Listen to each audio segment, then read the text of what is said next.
जब भी हम घर में स्विच ऑन करते हैं और बल्ब जल उठता है तो हमें लगता है कि बिजली बस तारों से आ गई। लेकिन सच्चाई ये है कि आपके घर तक पहुंचने से पहले बिजली एक बेहद जटिल और सुरक्षित सिस्टम से होकर गुजरती है, और इस पूरे सिस्टम का सबसे अहम दिमाग होता है इलेक्ट्रिकल सबस्टेशन। सबस्टेशन एक ऐसी जगह है जहां बिजली को ना सिर्फ कंट्रोल किया जाता है बल्कि उसे सुरक्षित बनाया जाता है और अलग अलग इलाकों में सही मात्रा में भेजा जाता है।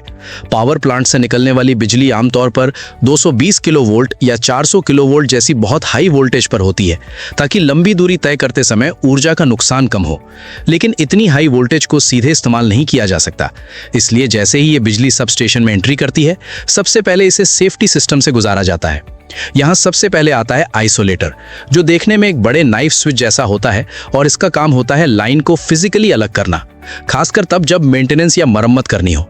आइसोलेटर को कभी भी लोड के दौरान ऑपरेट नहीं किया जाता, क्योंकि ये सिर्फ ये सुनिश्चित करता है कि लाइन पूरी तरह से डेड है और इंजीनियर सुरक्षित तरीके से काम कर सके। इसके बाद लाइन पहुंचती है सर्किट ब्रेकर तक, जिसे सबस्टेशन का सबसे बड़ा रक्षक माना जाता है, क्योंकि जैसे ही कहीं शॉर्ट सर्किट, ओवरलोड या कोई तकनीकी गड़बड़ी होती है, सर्किट ब्रेकर मिली सेकेंड्स में बिजली की सप्लाई को काट देता है और बड़े नुकसान से पूरे सिस्टम को बचा लेता है। आधुनिक सबस्टेशनों में वैक्यूम, SF6 और ऑयल सर्किट ब्रेकर इस्तेमाल किए जाते हैं, जो बिना किसी मानव हस्तक्षेप के खुद ही काम करते हैं। इसके बाद बिजली बस बार तक पहुंचती है, जिसे आप बिजली का हाईवे कह सकते हैं, क्योंकि बस बार एक मोटी धातु की पट्टी होती है जहां से बिजली को कई अलग अलग फीडरों में बांट दिया जाता है। यानी यही तय होता है कि कौन सी बिजली किस इलाके, फैक्ट्री या शहर के किस हिस्से में जाएगी।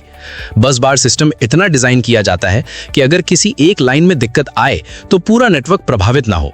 अब यहां से बिजली जाती है सबस्टेशन के सबसे बड़े और भारी उपकरण की ओर, जिसे हम ट्रांसफार्मर कहते हैं। ट्रांसफार्मर का काम होता है हाई वोल्टेज बिजली को धीरे धीरे कम वोल्टेज में बदलना, जैसे 220 किलोवोल्ट को 33 किलोवोल्ट या 11 किलोवोल्ट में, और ये पूरा काम बिना किसी मूविंग पार्ट के सिर्फ मैग्नेटिक फील्ड की मदद से होता है। ट्रांसफार्मर के अंदर भरा हुआ ऑयल सिर्फ ठंडा रखने के लिए नहीं होता, बल्कि इंसुलेशन और सुरक्षा के लिए भी जरूरी होता है, ताकि सिस्टम लंबे समय तक सुरक्षित तरीके से चलता रहे।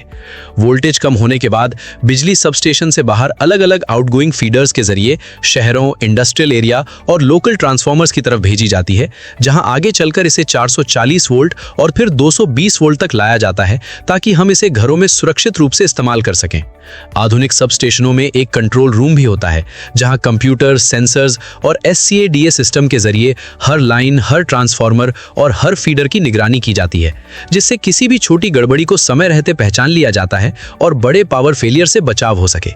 इस तरह सबस्टेशन सिर्फ एक जगह नहीं, बल्कि एक पूरा इंटेलिजेंट सिस्टम होता है, जो दिन रात चुपचाप काम करता रहता है, ताकि हमें बिना सोचे समझे बिजली मिलती रहे। और अगली बार जब आपके घर की लाइट जले या अचानक चली जाए, तो ये याद रखना कि उसके पीछे एक पूरा सबस्टेशन नेटवर्क अपने नियमों और सुरक्षा के साथ काम कर रहा होता है।